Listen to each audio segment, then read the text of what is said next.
Hey guys, ECRG here, back with another episode. So I'm doing my updates now, pretty much weekly. You guys can expect an update on the COVID situation, how it is going or how it is currently affecting clinical research and clinical trials and the overall conduct of clinical research and clinical trials. You guys can pretty much expect in your interviews moving forward, they are going to be asking about remote monitoring. They're going to be asking about dealing with a pandemic, dealing with unforeseen circumstances. They were already doing behavioral style interviewing before, so you can expect these behavioral style questions to come up during your interview. How do you handle these things?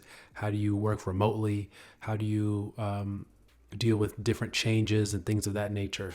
So expect those questions in your interviews, and I'll be incorporating these into my interview prep. So dealing with interview prep and those services, I still am doing those. I'm getting really busy now, actually. A lot of people have been emailing in asking for resume review services as well as interview prep services. So we have those still going on. So you can email in eliteclinicalgroup@gmail.com if you're interested in any of those.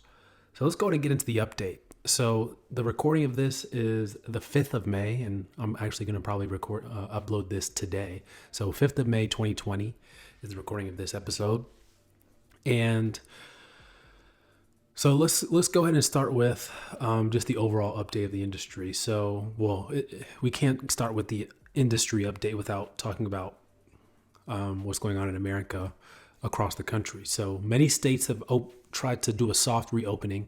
That's the first step really to opening up of clinical trials, is really opening that up. But the problem is people are opening up the different states and different cities, but people are congregating and getting together and increasing the COVID cases even more rapidly. So I think we're going to have a huge second wave.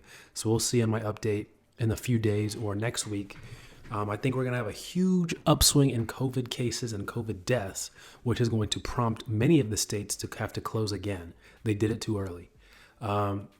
Or they're going to have them open, but businesses are still going to remain closed for harm of infecting their customers and clients and employees.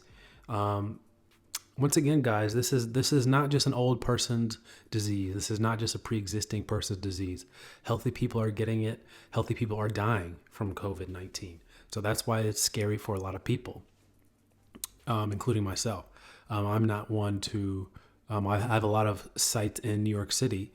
I'm not going to be going up there for a while, even if it reopens. Even if it reopened today, I would not be going up there.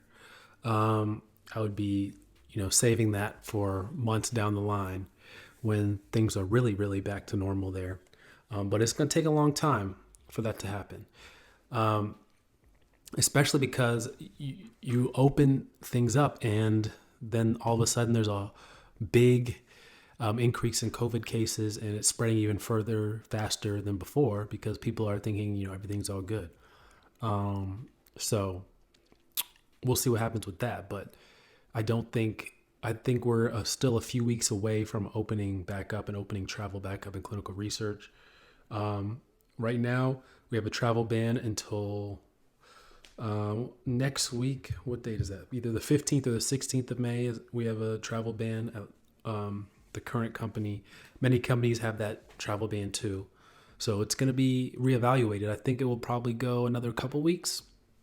And then maybe we'll open it up to certain areas of the country.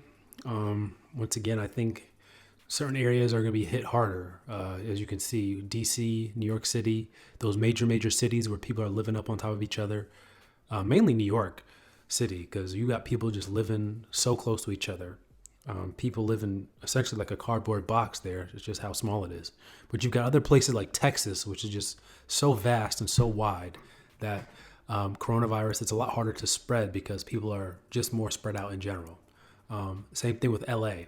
A lot of people were living in LA, and the cases were spiking initially, but LA is a little bit more spread out than New York City.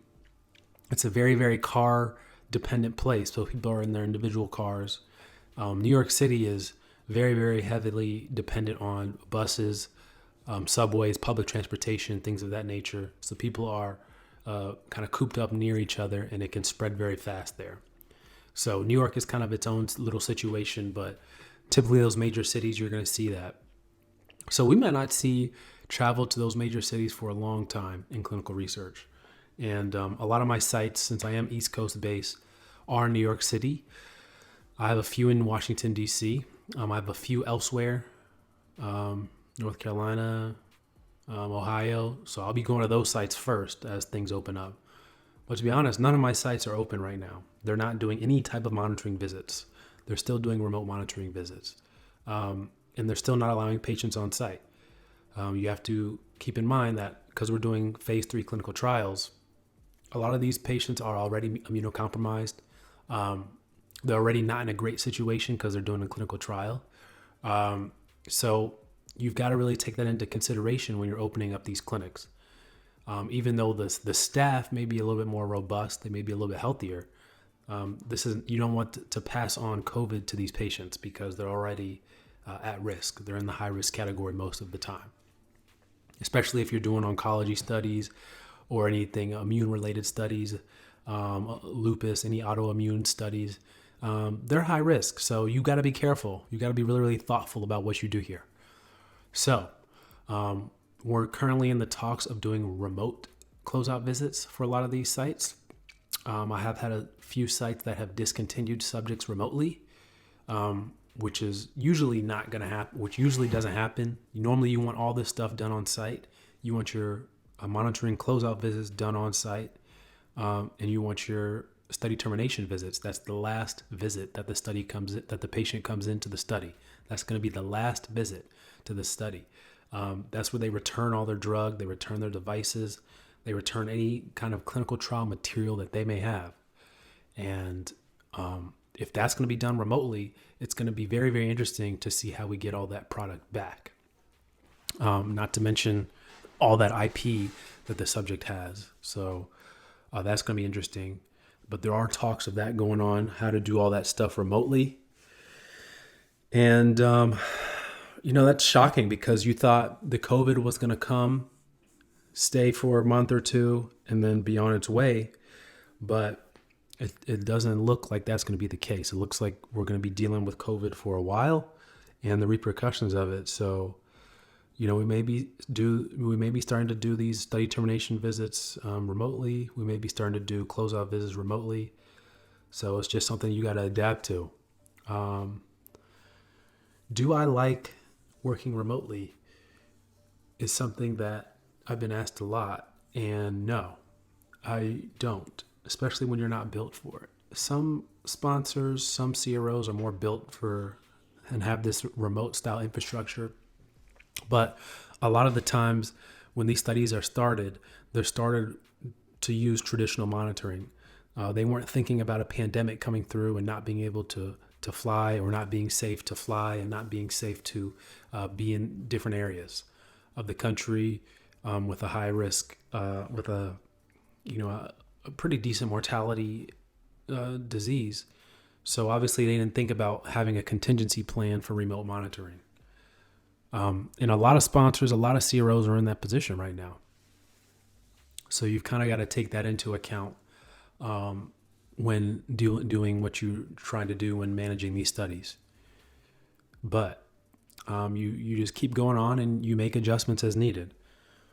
So some people, they might be more based in the Midwest. They may have more Texas sites. They might be able to go to those sites earlier. They might be able to do actual in-person closeout visits. So I think there's going to be staggered. Some of the more rural sites, they may open sooner, have the patients come in sooner. But those heavy cities, those major cities, Chicago, New York City, Washington, D.C., I think we're going to see those open up much, much later for clinical research. So all those could be remote study termination visits, which I hate because I hate having leftover action items after the visit. I like everything to be done when I'm there, and I like to leave with a clean slate. That's how I prefer things. So we'll see. So hopefully, I'm crossing my fingers that doesn't happen. I'm hoping that coronavirus is over soon, not only to limit the amount of infected and limit the amount of deaths, but also to close down clinical trials more effectively. It's going to be very, very interesting. I think moving forward, this is always going to be in the back of our mind. How do we put stop gaps in place to prevent another pandemic from ruining our progress and to stop it from affecting how we do clinical trials? So I think everything is going to have these contingency plans in place. Everything is going to be affected by this. So not to mention, I mean, restaurants are open. I guess you just got to order takeout. But in the beginning, all the restaurants were closed. They were trying to figure out how they would stay in business, not having dine-in services. So then the takeout started to come. So now more and more restaurants are doing the takeout stuff. But in the beginning, if you remember, a lot of them were just closed. So, it was going to be hard. And a lot of stores are closed, pretty much only the essentials. I think, you could definitely still do a monitoring visit. Enough stuff is open. Enough stuff was open.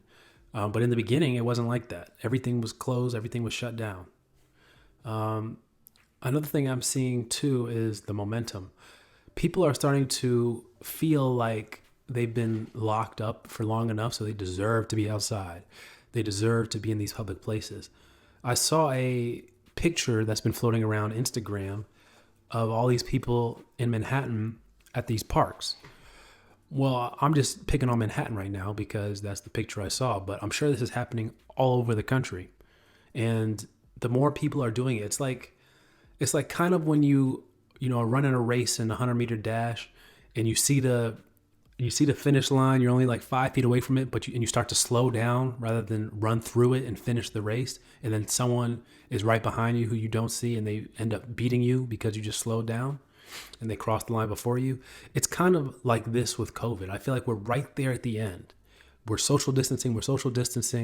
Everyone's in their house. Everyone is not, contaminating other people and passing it on. We're right there at the end. If we just do this for a couple more weeks, we'll probably have crossed the barrier and have reduced its numbers in our population enough where we can continue to, where we can kind of get back to normal.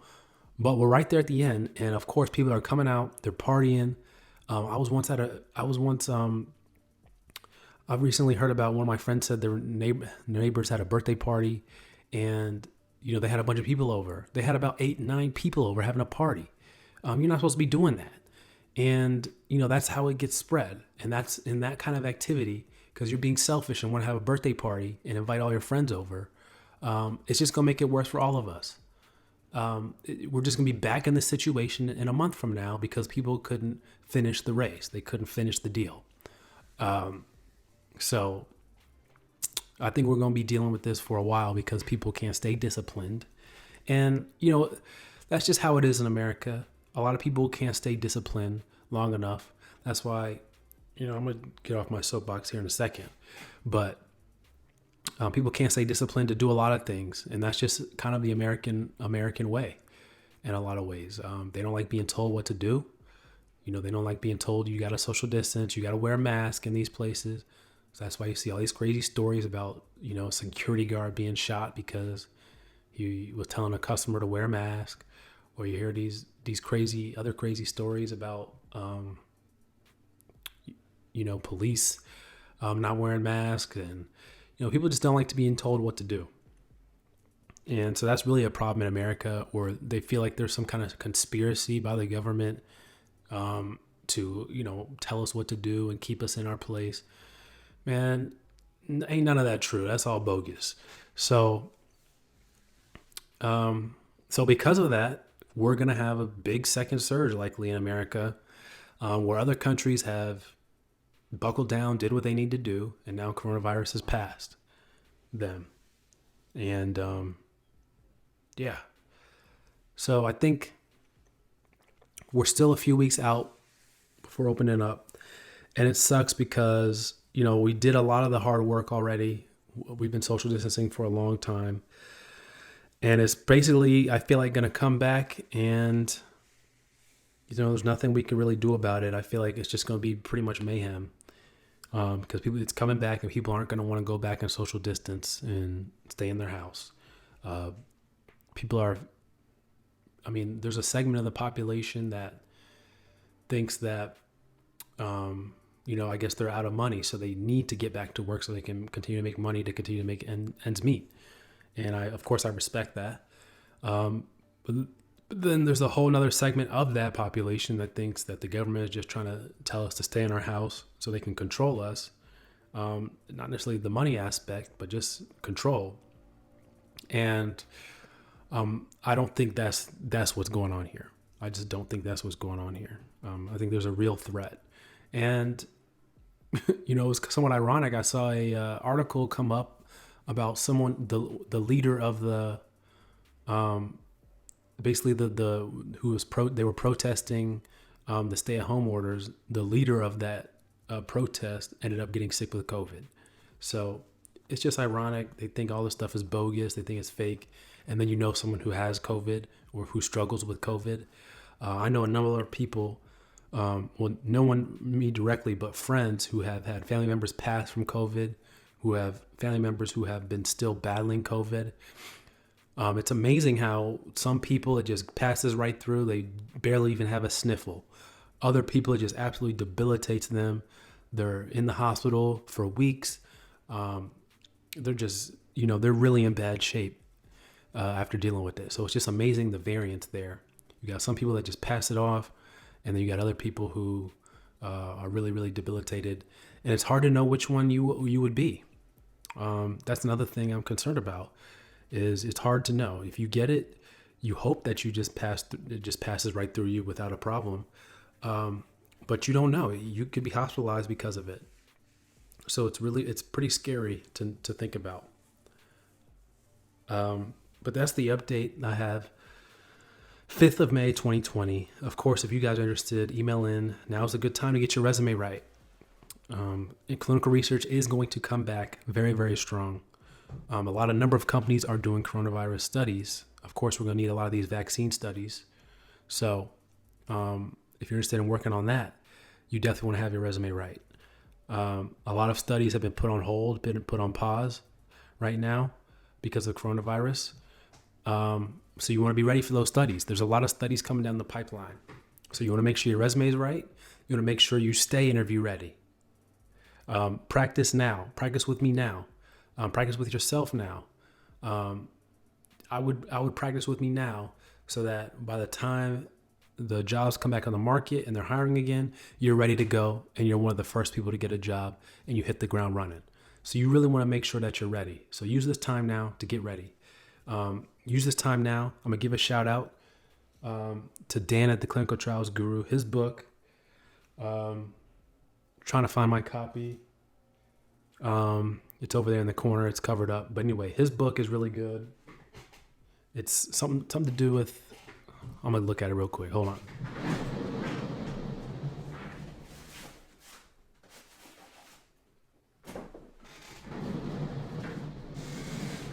Yeah, his book, The Comprehensive Guide to Clinical Trials Research. Really, really good book. I read it front to back. Now's your time to read these books and get your information up. Strongly recommend that book for you guys to listen. So shout out Dan. And now's your time, guys. You should not be coming out of quarantine worse off. You should be coming out of quarantine. If you're trying to get into the clinical research field, you should be coming out of this quarantine much better. So more educated on clinical research, have a better resume, better interview skills. You should be coming out better. You should not be coming out worse off, unless, of course, I'm not talking financially. Leave that off. But you should be coming out better in all these different areas when it comes to clinical research. So use this time to your advantage, guys. Apply for jobs, look up careers, watch my episodes on YouTube or the podcast, listen to my episodes, read the book. So use this time wisely, guys. That's all I can say. Take care. If you have any questions, email me, eliteclinicalgroup@gmail.com. Take care, guys.